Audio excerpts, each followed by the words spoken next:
Hey everyone, how are you? Um, so I am pulled over here at a local park or whatever, close to this river. It's nice. But I have just been getting this message about purpose. And so I thought this would be a really nice place to pull off and talk about that. Um, because I'm being called to. So yesterday I was driving and I have a tendency to look at people's license plates just because I will like pick up on signs and synchronicities and energy when I'm driving that way. Um, and so I saw one that said REZ on it. So REZ. So when I'm out and about, whenever I see the letter Z, to me that signifies, like my guides have told me, that's sort of there's a correlation between like that and purpose. Or like life path, or what you're here to do, what your highest, vision is. And so so I put those two things together, Z being purpose, so RE purpose, repurpose. Okay, that's interesting. So I keep driving and there's another license plate with this gorgeous like yellow car, and it said XES, so sex backwards. And so I was like, repurpose sex, okay. But like, so sacral chakra energy, so sexual energy, creative energy, so recycle creative energy. So I was like, okay, that's actually a really, really cool message. Like that's something that we can work with, which often is the case. Thank you, Spirit. Thank you to my guides, and hello to all of you all. Welcome. Happy Saturday. It's beautiful and kind of gray here where I'm at, but it's not too cold. I hope everybody's doing well, getting ready for the holiday if you celebrate the one coming up. I saw a lot of people doing that earlier, kids out. Yeah. So I don't know, maybe that has something to do with this message. So I just am gonna come on here. I don't even have any cards with me or anything. I just was gonna see what comes out of my mouth, basically. So, so repurpose your creativity, repurpose your creative energy, because sometimes, it's renewable, but it's not endless, right? So sometimes we sort of lose sight of things, or we become stagnant, or come to a standstill when we don't have that sort of like that positive forward motion, that's, that inertia that we need. And it's really easy to come to a standstill. It really is. I live this life, man. I am so like, because I'm super neurodivergent, and ADHD is a thing for me. So there's like always sort of these like ebbs and flows, but that's with everything and that's with everyone. So I was thinking about an old quote that used to be on the back of my, I did swim team for years and years. And so at my high school, on the back of our t-shirts and on the back of, like the butts of our sweatpants that we would wear, because like swimming is in the winter, like school swimming is in the winter. And it said, be one with the water. Okay, so I was like, be one, I just came into my mind, like, be one with the water, okay? And then there was another quote or something I had heard, and it's something along the lines of like, be like water, fill the container that's being presented to you, like fill the container like water. Whatever container you are or in or what have you, be like water and just fill it. Like flow like water, right? And so I was like, well, creativity is kind of like water. It'll fill the container you put it in. So in terms of repurposing, I just take that to mean like repurpose your container, repurpose, like not repurpose your container, sorry. Use a different container to repurpose your creativity. So what I mean by that is like, maybe 4:44 on the clock as I say this. Oh, yay. What I mean by that is like, change up your medium. So if you are a creative writer, maybe try spoken word. Or if you write poetry, maybe move it over and try writing song lyrics.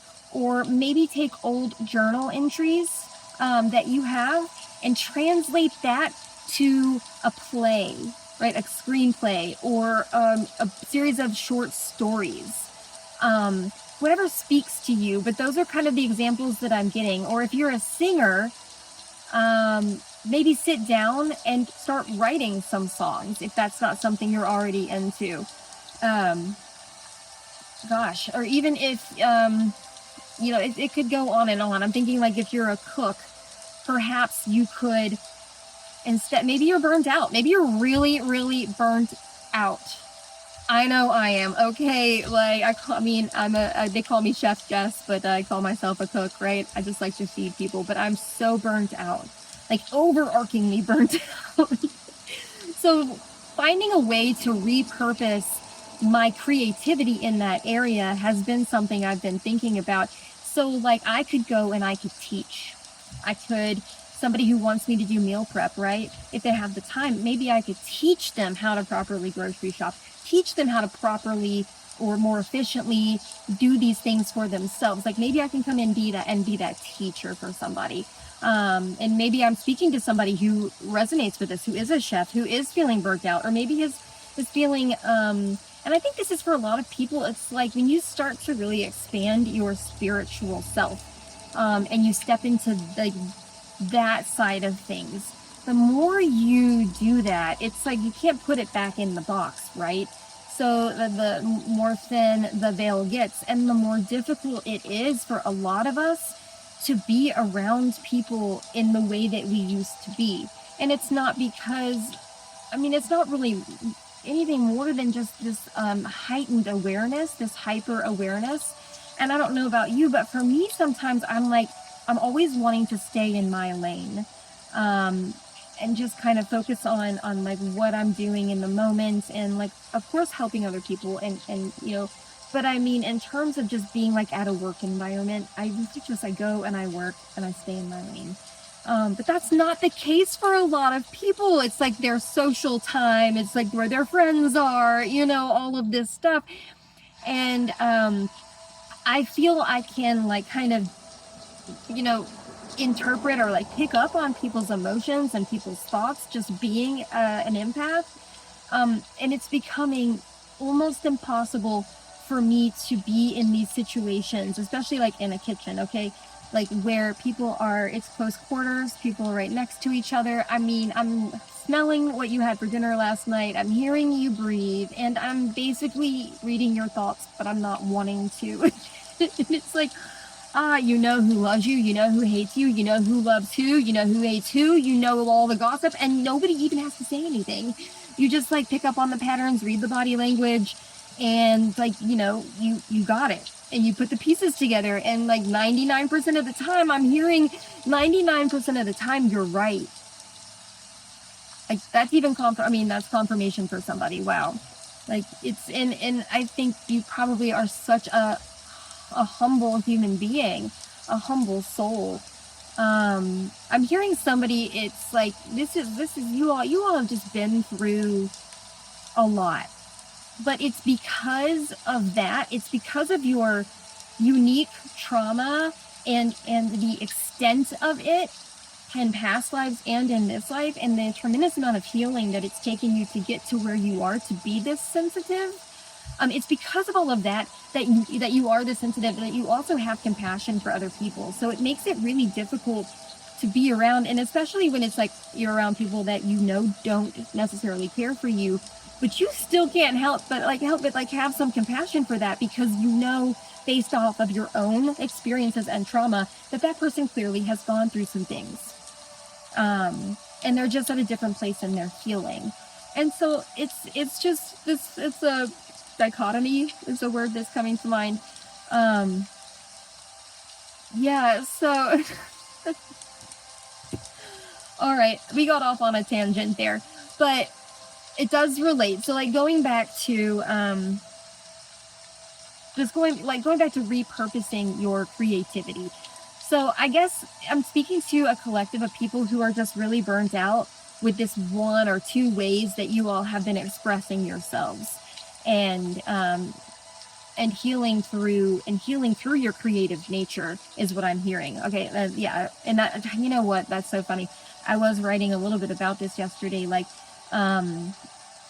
refining the soul through creative acts. And creativity is open to, you know, interpretation. It can be anything you want it to be, but just to be able to take that approach to healing, you know, apply creativity to that healing process, to refine yourself, to refine your soul, to level up, to expand your consciousness. This is the collective that I'm talking to. Okay, this is like very high level energy. I'm talking a lot about quantum consciousness lately. Not something that I've really talked about before, pretty recently. And so just thinking out loud that this is a collective that is just like very, very high vibrational, highly spiritual in nature. This is the life you choose, and it chooses you. And maybe it chose you first and it took a second to really stand in your power, but you are now. You're fully standing in your power. I also have been talking a lot about DNA activation recently. So perhaps this is a collective who just recently fully activated, or is fully activating now or about to. Of course, because we have that past, present, future thing going on all at one time. That's, you know, it's quantum.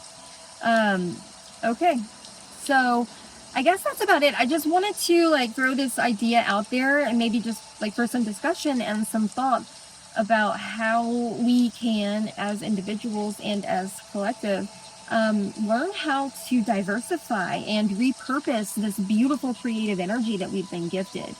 This beautiful, beautiful, sexual, gorgeous, creative energy that we all have, that again is not constantly renewable, or like a constant stream, but we can renew it, and we can flip the perspective a little bit and use it for something different. I was also getting that for some of you, it is a part of your purpose to start taking your life experiences, right? Because that's all creativity, because it's creation. That is your life in motion, right? And taking those life experiences, like from journals or even just like from your own mind, right? And repurposing that, or transcending the pain of all of that, right?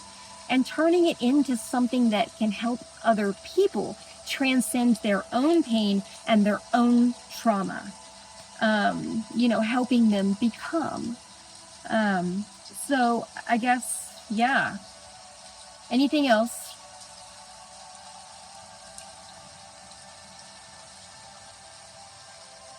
Okay.